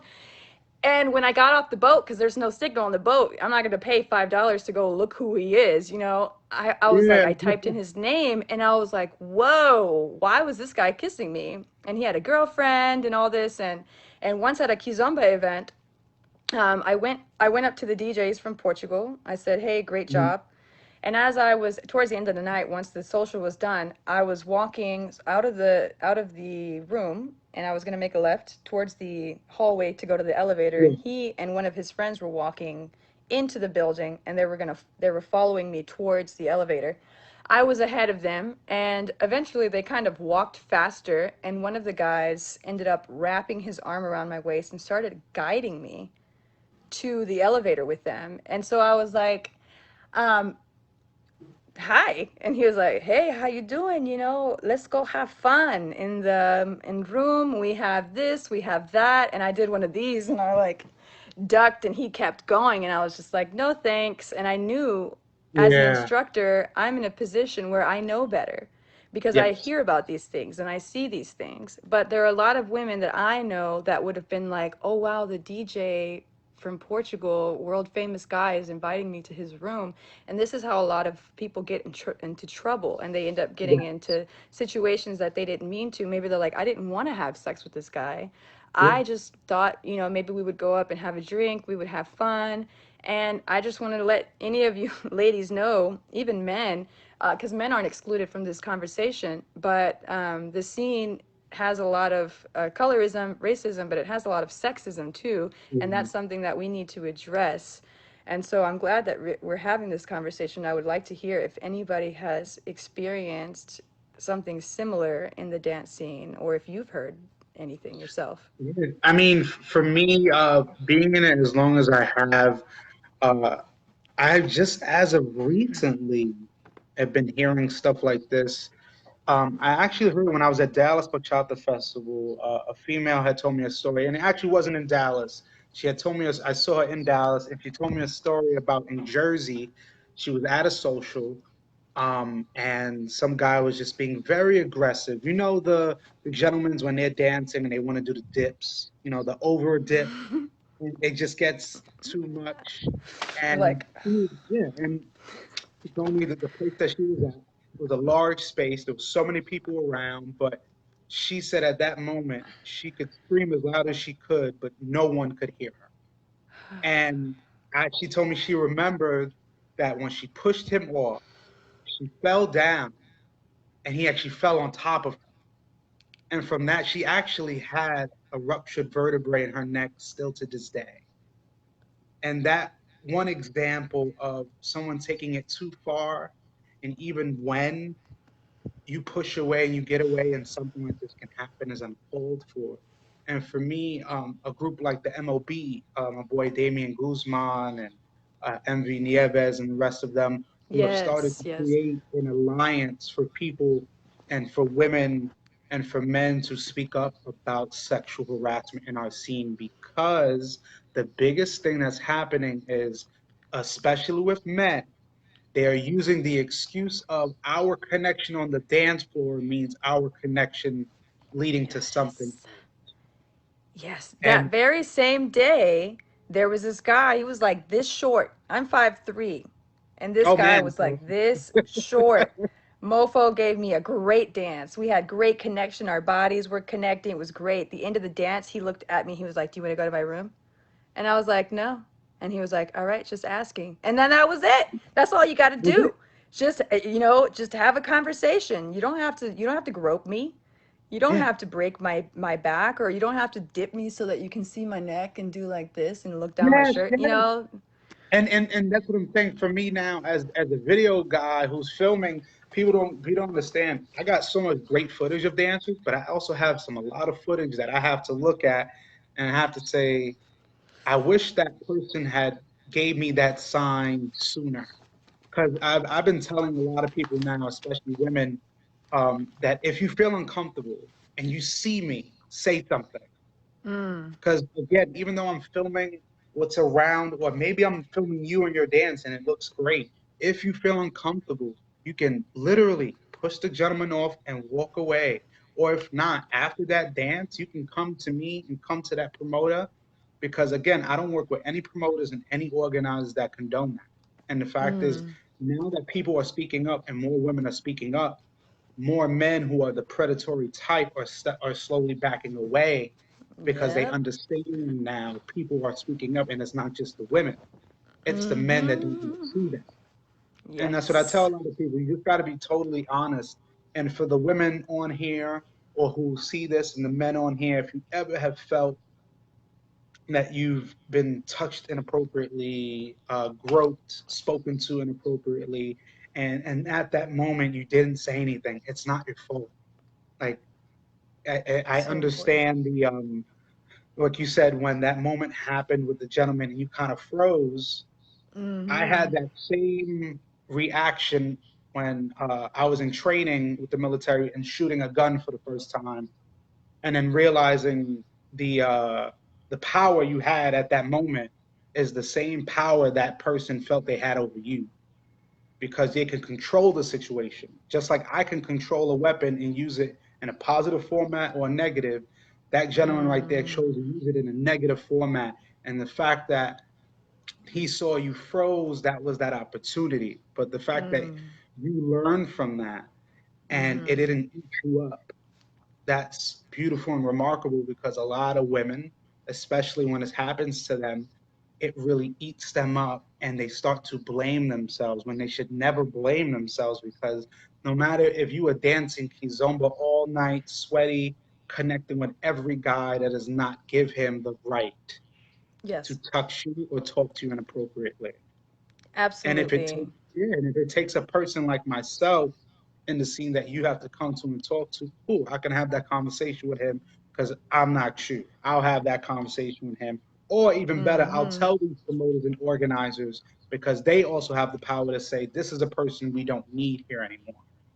Right, You know? right. And the beautiful thing is with us, we're having communication and helping building a better foundation. Because again, with every house, there will be a crack, but it's up to you to seal the crack, or you can just let it rot over time and everything falls. Yeah, You and right know? now we're in a very hard transitionary time because we're addressing things that have been going on for so long. And so a lot of people may be discouraged by all of this, but be assured, rest assured that the change is happening and that it's difficult and it's messy when you deal with these situations because, how do you find out who's telling the truth? Did this person actually rape that person? Is this person Yeah. lying? How much, of this is going back and forth? There are a lot of stories as well of white women who accuse black men of doing things that they haven't done. And so then this is a very dangerous subject where it's like you have to be very careful what you introduce, but the reason why it's fighting so much is because it's being identified and Hmm. we are getting rid of it. And so, I told my friend, I said, you don't have to convince people to be anti-racist. They're going to be who they want to be. But when it comes to the dance scene, they can stay like that, but we're just going to make it really hard for them to be that Yeah. way. It's going to be really uncomfortable to be racist. It's going to be really uncomfortable to be sexist. And if you're going to have some like real, like you're going to have a real big backbone if you want to stand by those ideals and be in this society. And it's just going to be so uncomfortable, people aren't going to want to be in it, and they're going to be forced to see a different perspective. How long it may take for them to come around to those things, Hmm. I don't know, because in Latin culture, sexism, machismo is woo, like is crazy. If you It look is. at most sexual trauma, it happens within the family. Yeah. And you're right. It goes from the family, and then even as you grow older as an adult, that pain is still there. Yeah, That trauma is still trauma. there. And then, like you said, your friend spoke to you and said, "Oh, but do you know who that is?" And it was at that moment you were Yeah, looking, and that's the immaturity in a lot of people, because they say, "Oh, you know who that is?" I It's would have almost fucked him. exactly. And the Like, fact is, okay. I see my boy Jose just said, social dancing 101 do's and don'ts class at festivals. To be honest, the MOB was actually, I remember it was last year when I was at Unity Dance Festival filming. They actually were starting that now. It was the classes, the meetings about for women about sexual harassment, how to spot it, how to spot these predators, and what to So do important. about it. And that's the thing is, we can talk, but when there's action, that's when things are going to change more. And Yeah. for me, I encourage everyone that's listening and will listen in the future and look at this, is that there are people in the scene that care about it enough to speak on what's going wrong, because everybody Yeah. wants to see, oh, the unity. And the issue I have a lot with people is they confuse the talks that we have for drama. No, it's not that it's drama, it's things that are happening. Maybe it's not happening to you, but it's happening to others. And the thing is, I say people are not affected by things unless it affects them personally. Directly, yeah. You know, and like you said on the racism aspect, I tell you this, the only good thing about Donald Trump is that he is enabling those same racist people now to spew their own rhetoric. But the difference is now they're going to get that backlash because what you said on here just showed me this is the real you, because you can put on a facade at these events that you care about all these people, but we saw what you wrote, and when we see you, you have to keep that same energy, because it's, don't tell me, oh, it was social media, I was on a rant. No, you actually were in your own space and chose to write whatever you wrote, or at an Mm-hmm. event at a congress, you did what you did to a young lady, or tried to and attempted to, and she spoke Mm-hmm. up about it.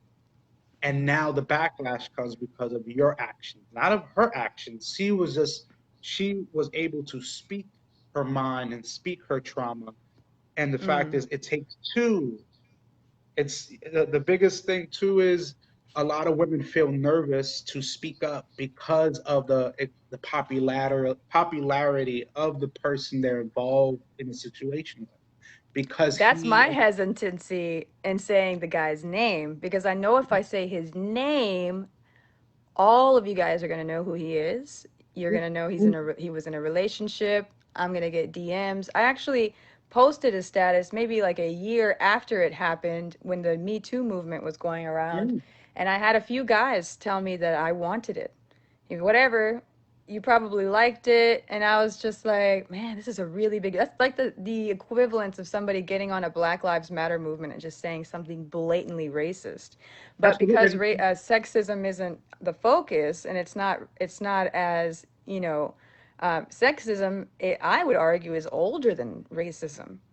And Yeah, so then to have something so ancient, deeply ingrained within us, that what MLB is doing is so important because there can be people who say, I'm against rape, I'm against abuse, but they don't actually know how to actively fight that or yeah, prevent that. I specialize in tarashinya, right? Which means that I'm a professional grinder. That's what I like to call myself. My yeah, job, what I specialize in, it comes from the waist down. And so then whenever I teach people, you will have people who will want to take advantage of that, will want to use these kind of skills to, you know, put their weenie on somebody, or the opposite. I've had one of my artist friends, I mentioned him earlier, tell me a story how a woman in a festival straight stuck her hands in his pants, in his boxers, and grabbed his dick. yeah, And he's a man, and so he was like, that shit happens a lot, and because it's women doing it to men, yeah. then it's not See, that serious because it's almost like, dang man, you lucky you got your D yeah, grabbed.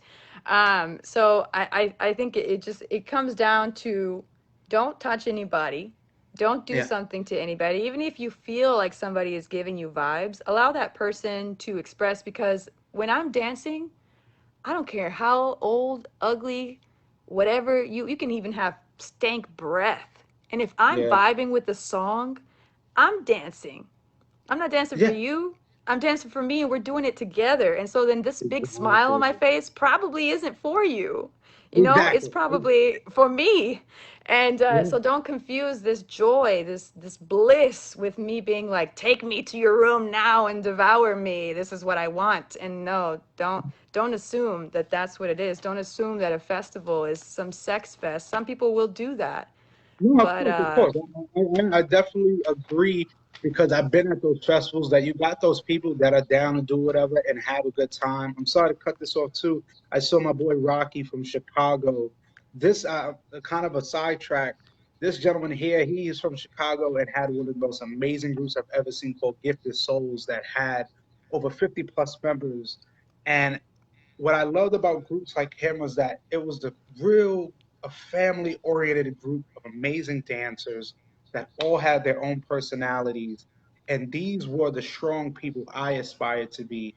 And coming back to our topic there, I think there is an issue, and there's a sexism issue when it relates to women doing something to men than men to women, which I think no matter what is wrong. Because I've seen those same women um, grab that man's and I'll say it, grab the man's dick, and I've seen there's two actions. There's he's with it or he's like, you need to get out of here. Because also too, you have to realize some of those women that are doing that are not always in their, maybe they can be sober, but a lot of them that I've seen are not fully there. And I mean the drinks, I mean the party atmosphere. And I've realized over time that I'd rather have a relation with someone that is completely sober and on the same wavelength, because stuff like that is very tricky and can get very convoluted, and a serious situation can happen from that that is detrimental.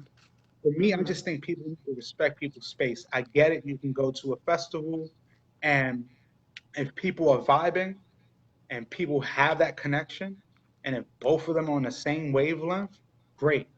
But again, I think men, and I'm talking to the men, you have to understand that even though you may have a great dance with a woman, maybe it's the whole night. Maybe it's that one girl that you just vibe with and you're constantly going from different dances, different styles, different rooms, does not give you the right or authority to put your hands on her inappropriately, especially if she's not asking for it.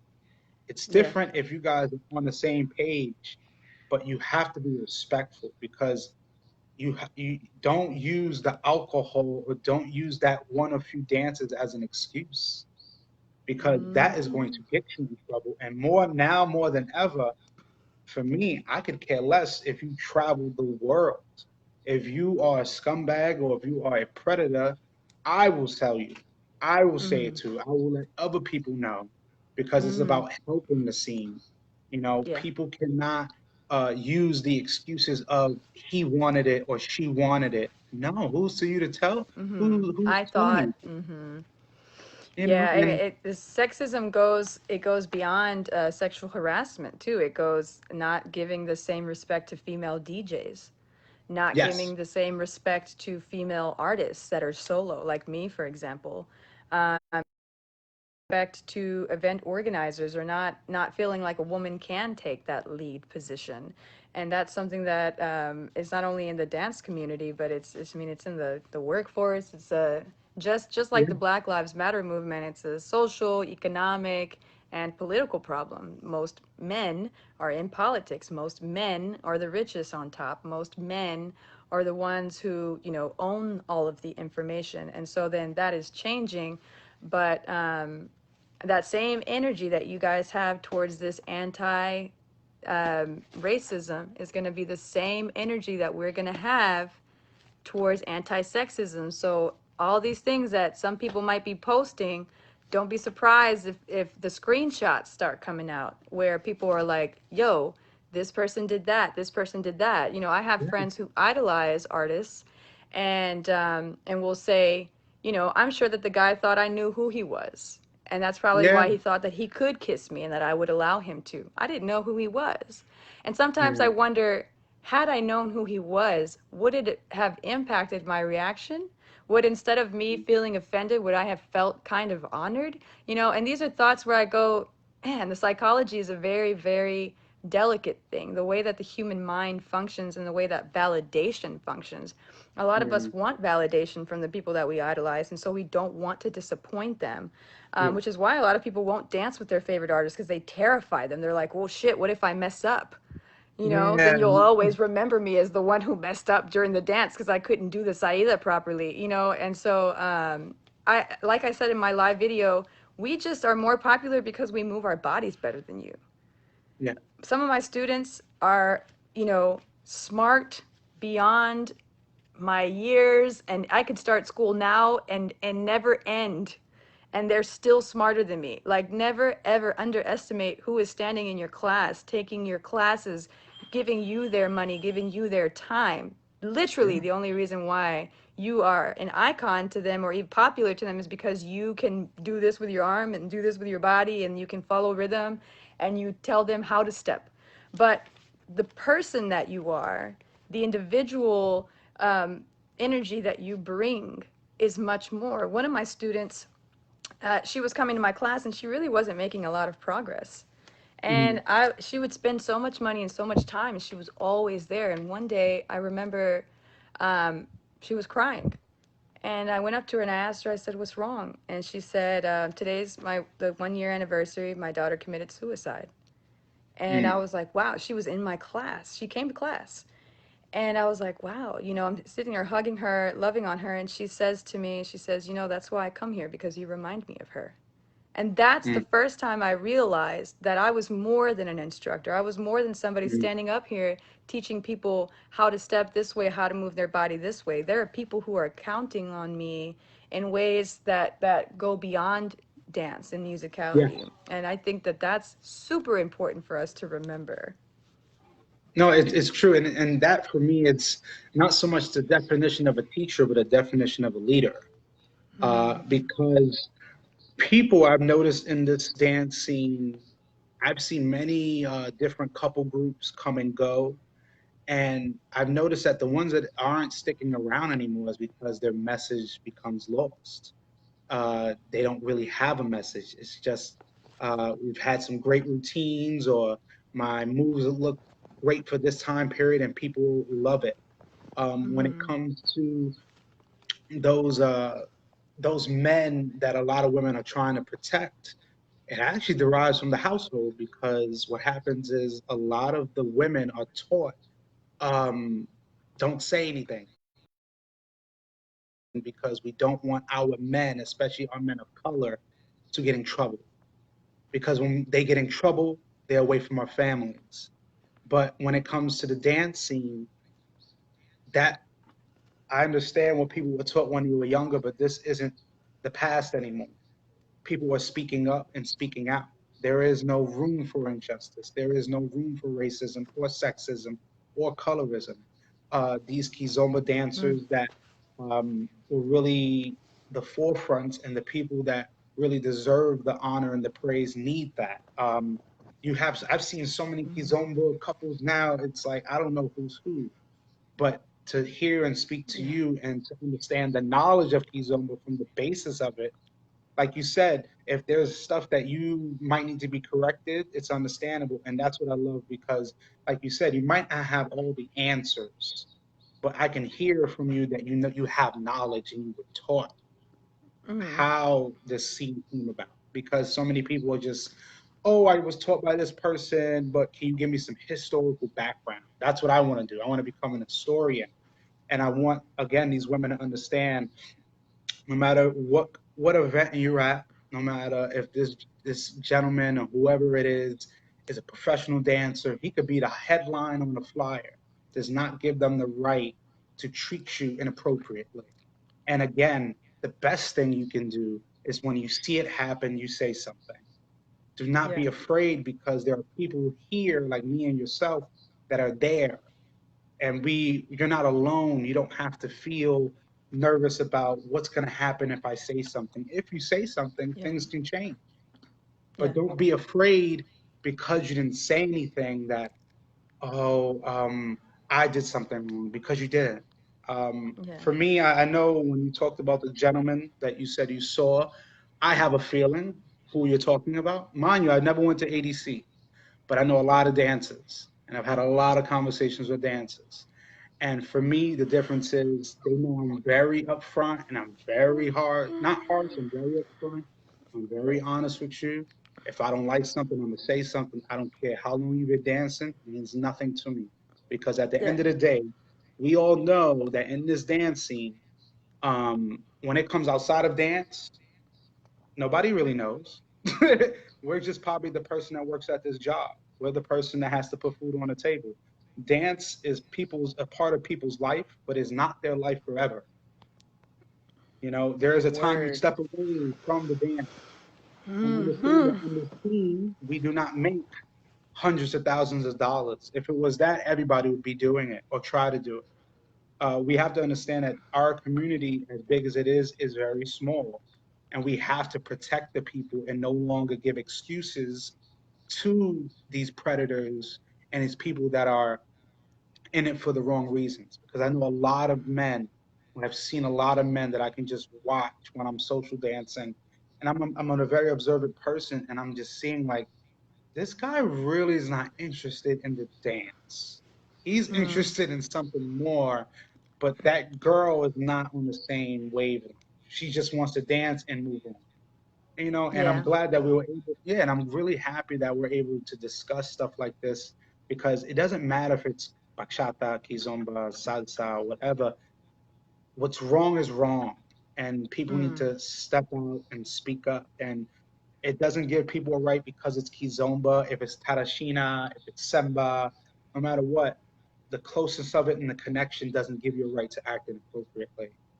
And yeah. stuff like that, stuff like that is going to be spoken out, no matter what city it's at. Absolutely. One of my favorite quotes is whenever someone shows you who they are, believe them. Don't let people what they say influence what you think about them. Watch how they act. Watch how they treat people that are in vulnerable positions. Watch how they talk to black people. Watch how they speak to their friends, even jokingly. There are jokes that we can make. I have a Mexican friend, and she opened up to me recently, and she said, back in 2008 you made a comment one time and it hurt my feelings, and I'm Hmm. such a different person than I was when I was 18. But I made a comment about her Yeah, being a Mexican and how she would clean a mess on the floor for me, and we laughed and she laughed. But then afterwards she was like, that kind of hurt a little bit. And although she's my yeah, friend, we have to understand we can still hurt the people that are close to us by saying some of these things. I'm Hispanic. I mean, I'm Latina. I'm from Costa Rica. Costa Rica, and yeah, I'm not a citizen of this country. I'm a citizen of my country. I am yeah, legal here, but there are stigmas attached to Mexicans that aren't attached to Costa Ricans. And so then, we absolutely. have to see how our individual prejudice is affecting the relationships within our community. Even if we do have a black friend, it doesn't mean Yeah, that we're automatically exempt from being racist, or having racist tendencies. And I think that that's the main thing. Is I had to check myself at a festival because I noticed that 3 women in a row that I danced with were all white. And I was like, yeah, okay, what is it in my mind that I go up to a group of women and then I end up choosing the white woman? What is it in me that yeah, I have to change? And it wasn't until the movement started really coming about, I started to observe my own behavior and see how yeah, although I don't consider myself to be a racist or someone who has prejudice, I had to take a look at my micro decisions that I was yeah, making. If there's a white man walking on this side of the hallway and a black man walking on this side of the hallway, do I walk closer to the white man to get out of the way? Do I walk closer to the black man? There's teeny tiny decisions that we make on a daily basis that hmm, will, it will just keep this behavior alive if we don't. yeah. So I'm not gonna say go to a social and ignore all the white women, only dance with No, black women, but pay attention. Pay yeah, attention. Okay, I'm going to actively train myself to make a better decision or a different decision. I'm going to look for the people who look like they want to dance and aren't getting dances, and I'm going to choose a variety of colors of yeah, women. I'm not going to just stick to what feels. And sometimes we do it like I was doing it subconsciously, and I think I just once I realized it, I was like, wow, if somebody was watching me and they would see that behavior, I could be under their crosshairs, and I would yeah. have done something unconsciously without realizing that somebody was attaching that behavior to. So I think that that's the most important thing, is that we all, especially if we have whiter skin, we all, and sorry, it's going to hurt, have racist tendencies. We doesn't mean that Yeah, we're racist, but we all have prejudice. And so yeah. then we have to catch ourselves. And if we Hmm. can't catch ourselves, then we can't catch other people. And one example that I can make is with the sexual trauma and stuff like that. I came out, I exposed a lot of my family members, and I asked for these people to say sorry. I Yeah, asked for them to, take accountability. And I'd say maybe 20% of the people took accountability. But what happened afterwards was really an important thing. A lot of people that I'd hurt started telling me that I'd hurt them. And yes. so then while I was asking for forgiveness, I was being asked for forgiveness. And so, what I say to people is before we can ask anyone to do something for us that is deemed difficult, we Yes. have to make sure that we can do it too. If I can't forgive, if I can't ask you for forgiveness or take accountability for a mistake that I made, I can't expect for other people to give me that in return. And so, in order for us to address the colorism in the dance community, we have to make sure that we're checking ourselves constantly, Yeah. constantly that we're checking ourselves. Yeah. No, I agree. And I mean, for me, these topics that we're talking about are great because it brings further discussion, not just within ourselves, but there are going to be people now going to be talking to other people that they know and expressing how they feel, whether it Mm. be on a social media platform or in person.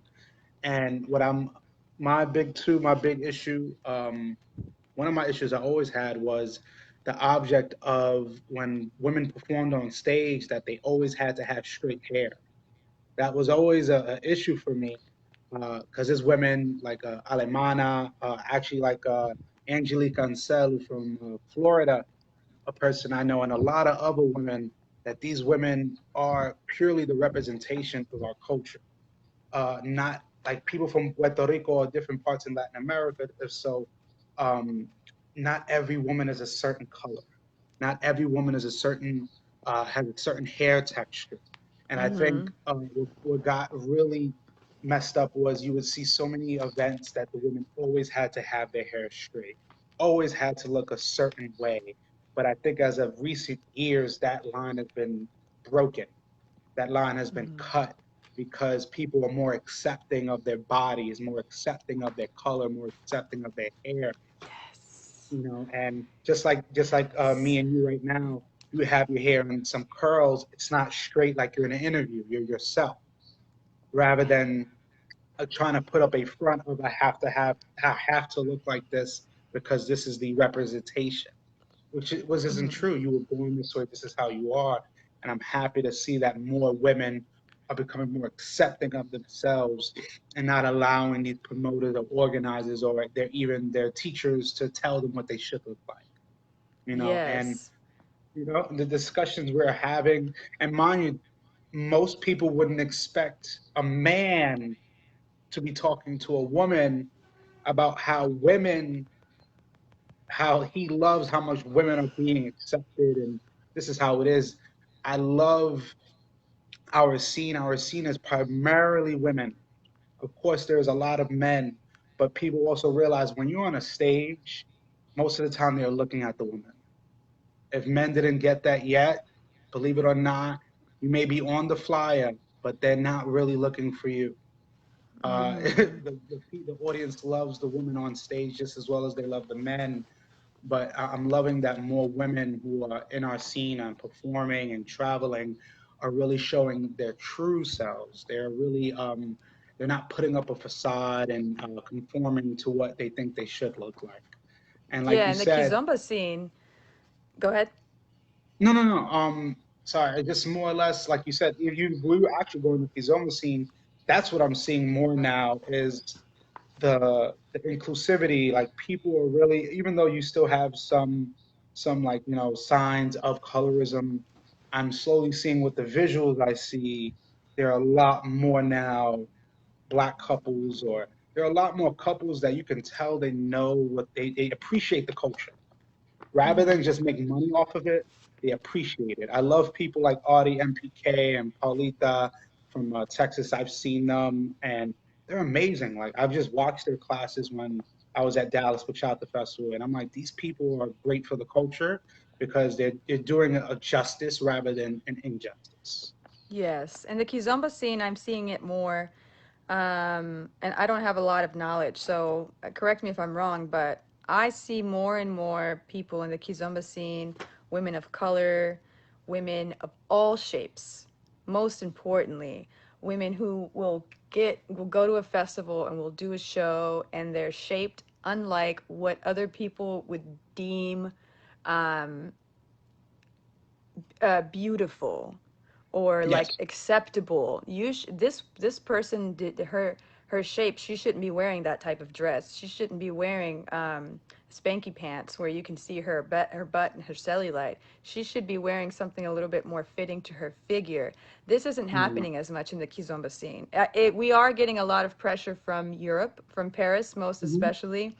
I'm not going to knock the Parisian scene, but Paris, from the people that I've heard that go there, have a different experience than they do here in the U.S. Apparently, people there are a lot more, um, what's the word when they're kind of fake, superficial.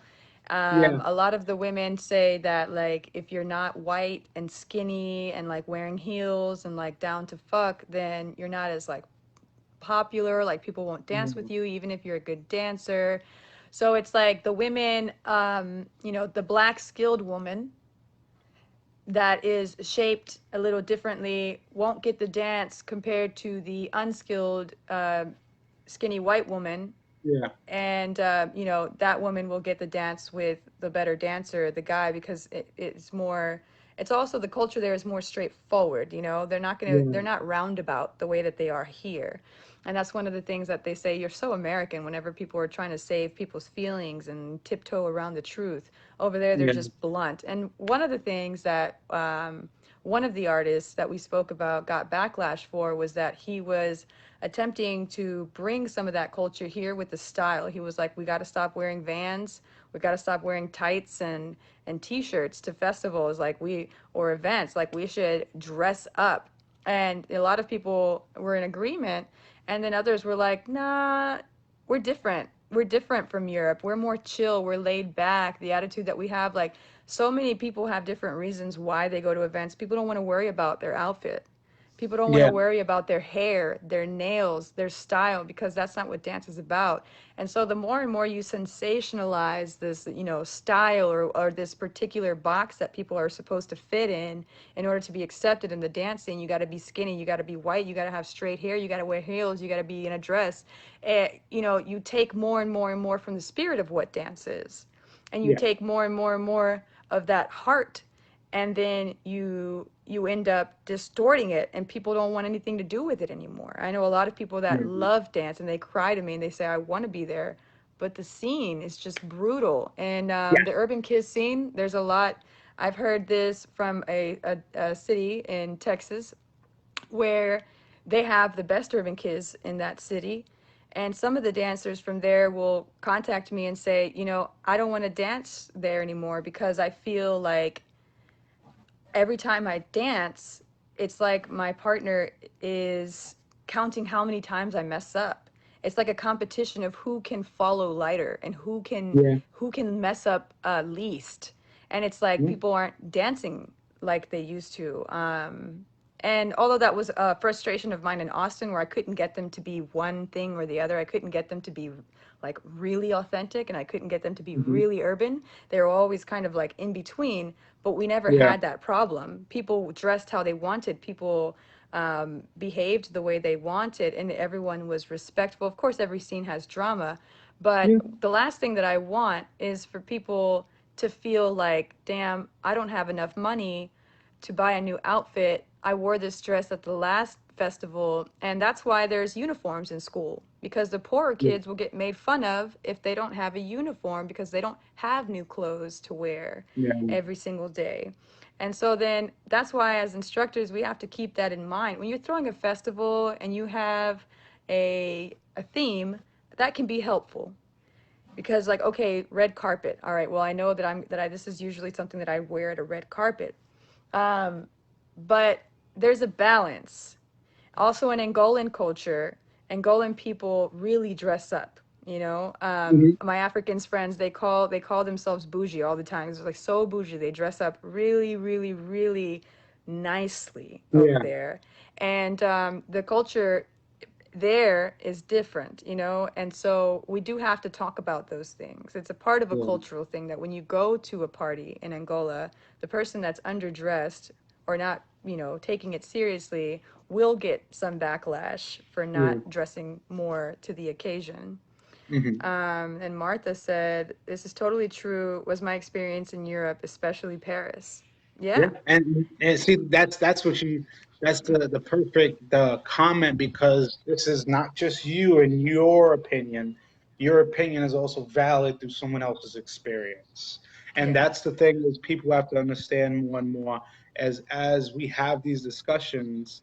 We're not just talking to talk. We're talking because we have lived through these experiences. Other people have lived through it and told us how it is, and it's more about just relaying that information so more people can understand, Yeah. and more people have to see that it should not, especially with social dancing, it should not matter the woman's size, the woman's height, color, no matter what, because believe it or not, and I've had this discussion with some of my best dances were with women who were bigger and were much lighter, and it's because it wasn't because of their weight, it was because they knew how to dance. And there's a lot of I've seen women at socials and congresses, they can dress as extravagant as they want, but they can't keep a beat. And it did not matter what color they were. It was the fact that you wanted to overdo it, you wanted to put on a show, but you're only putting a show on for yourself. And I've definitely seen it more in a lot of congresses. A lot more men are stepping away from those type of women that think because they have a body or they have a nice outfit, that they look good for that Saturday night, that all the men are going to love to dance with them. No, a lot more men are talking and saying, you know what, don't dance with her, because she just wants to show up with herself. Uh, And just as well as women have been doing that, because I talk with a lot of people and just kind of pick at their brain and like, let me know what you like about the scene, or let me know what you like about this social, because when I can talk to the promoter and say, this is the pros and cons of what we're doing here and how we can make it better. yeah. Because the more you promote diversity, you realize that this world is filled with diverse people, and it's not going to be one color. It's all colors, all shades, all sizes, and you have to be Right. more inclusive, and again, I appreciate that you have uh, relayed all this information to us from the history of Kizomba, from your personal experience, from just the Hmm. experiences at the ADC and other places, because it helps not just us men learn as well. And at least before we go, I want to really know what are some things that you really want your scene and the dancers that are now coming into it. What would you like them to know from your perspective? What should they get out of it? Well, anyone who's new to Kizomba now, it's Kizomba is different today than it was 2 years ago and 5 years ago. And the scene evolves every year, and it feels like it evolves faster and faster. I would say that don't reject authentic styles. Don't go to a festival and miss the samba class. Organizers don't book the big booty girl instead of the one that will give history and knowledge that will last forever, because there's ass everywhere, but there aren't instructors who really cater to that aspect. And this is something that people are hungry for today. So Urban Kids is probably going to be the first thing that you learn and that you see and that you're introduced to, but don't allow that image to be the one that you forever have of Kizomba. Make sure that you dive deeper and that you go to authentic festivals, that you go to places that do cater to having those types of people that care. There's different types of instructors. There's instructors that aren't as passionate about the history, and then you have people who are just like, I'm really good at this, I like being in the limelight, let's go. You have people who are militant. From what I hear, like Maria Ramos, I hear she's really militant in the classes that she teaches. I'm opposite. I feel like if you yelled at me in a class, I would cry. So I just don't have that personality. And so I think that it's really important for us to have a diversity in Yeah. what type of instructors we choose to learn with, and that we make sure that we are choosing the popular ones, but that we're choosing the ones that also are going to cater to the history, are going to cater to the truth, to the authentic side, because it's only going to make you better as a dancer. And we don't all have the answers. You know, I don't have all the answers. I'm not going to sit here and act like I know it all. But people who care get really tired of not getting supported, and that's another thing. Is Carmen is somebody from Seattle who's been, you know, really consistent, and we don't make a lot of money, guys. Like, Yeah. I don't make a lot of money. I do this really because I care. When I first started teaching, I didn't even know I was going to get paid. You can ask the guy. His name is Demonte. Demonte was like, yeah, no, you're going to start getting paid. And I was like, we're getting paid for this? And he was like, yeah, you're getting paid to teach class. So try to find instructors who care about you and care about the dance and aren't just going, well, how much are you going to pay me? Because, you know, you'll always have somebody that's like, oh, if you want to learn more, get this package. Buy this package, and then we'll discuss more. You know, it's just that. And I would say, check yourself constantly. Check your microaggressions. Check your transgressions. Check the people in your society. Just because your instructor is popular and just because he's the leader doesn't mean that you don't have anything important to add. Yeah. You know, if somebody, like one of the popular people that you guys were talking about, he's sexist. And I've Yeah. addressed this individual myself on some sexist things that he said when he came to Austin. And, you know, the gentleman from Florida. No. Okay. Okay. Yes. You know, some of the people that you guys were talking good about, because they, you know, might make your party good, they're maybe not the night, you know, and some people will say, well, that's just the way they are because they keep it real. But keeping it real don't mean you got to be rude as fuck, you know. So I once had a discussion with him, and I remember being really reluctant to say something, but I asked him a question about how he and his partner met and when they started teaching, and then he just got into the story about how he met her and then how she used to be skinny but now she's fat, and we were in a room full of the Austin community and his partner was sitting right there, and she already had her head down, she was listening, but when he said that, her head dropped like this. Yeah. And I looked at him and I said, you shouldn't say that to her. That's disrespectful. And he was like, no, it's just all games and joke, you know, fun, you know. And don't let that shit slide. Just because they're loud and popular, don't let that shit slide. You know, even if you're just a student and he's never seen your face ever and he'll never see it again, your voice is just as important as theirs. Even if there's some loudmouth, scary individuals. I know I intimidate a lot of people. A lot of people don't want to address me often. And people say, you must get a lot of backlash. Honestly, no. I don't, because I always say how I feel up front. And so the people that don't rock with that tend to stay away. Yes. You know what I mean? So I agree. Yeah. So I think that don't ever think that because you're just a student that you don't have something valuable to add to the discussion. If any of your instructors or leaders in your community do something that you wouldn't want to be done to your child or someone that you love, address them, because we don't know it all. We weren't, you know, this isn't a society where we had education on equal rights. And, you know, we barely know how to have conversations with each other. So, you know, just look at politics. Look at the way that this country is run. People just argue and scream over each other all the time. And so I think that it's really important for you to as a student, know that you are the reason why we're teaching. Otherwise, we'd just be dancing by ourselves, having parties by ourselves. But you're the reason why we teach. You're the reason why we're popular. Because of you. You matter more. And without you, there's no community. And so then you are the community. So you have that responsibility to speak up for the rest of the community. And if you happen to have, you know, let's say that you don't have the ovaries to say something about it, then, you know, message me, message people from MOB, message somebody who will do something about it, because best believe there are people out here who care and are making a list of those people that don't actually have the human heart and the art of dance and history in their right place. They're more so trying to use it to their advantage.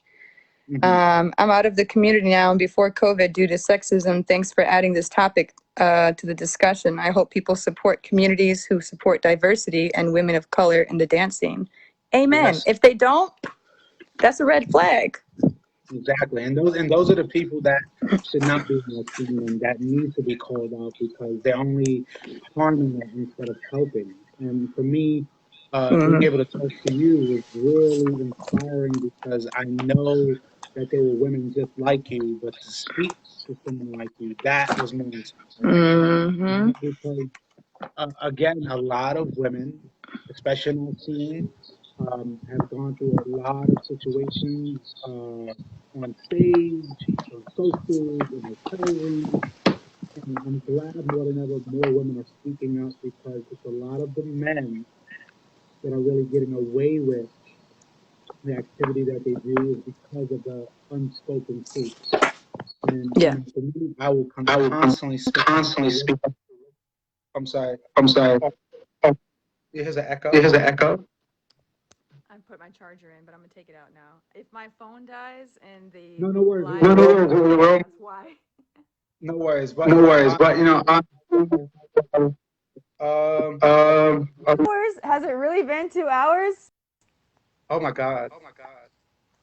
But Look at honestly, I us. just really want to thank you so much Okay. for this talk, and I'm glad people could tune in. And I definitely want to have more talks in the future and build. Please. And you know, I'm glad everyone can tune in. And this isn't the beginning. This is just leading on. This is a train that's going to keep going. And I appreciate everyone commenting, looking into it. And please, everyone, I would love for you to check out Marietta Villalobos from Baton Rouge. This woman is amazing. She's inspiring and is a leader in her community. And please message her, get more information. And I definitely can't wait to see you when things are a lot better. Oh yes, please invite me to dance. Salsa is not my strongest point, but I will You know give what? you the I'm trying to backup. learn Kizomba next. So I'm not Okay, just, yeah. So, you I'm know, gonna hold you definitely. to it. But thank you so much, Marietta. Thank you guys as an audience. And definitely until next time, peace, everyone. Adios. Bye.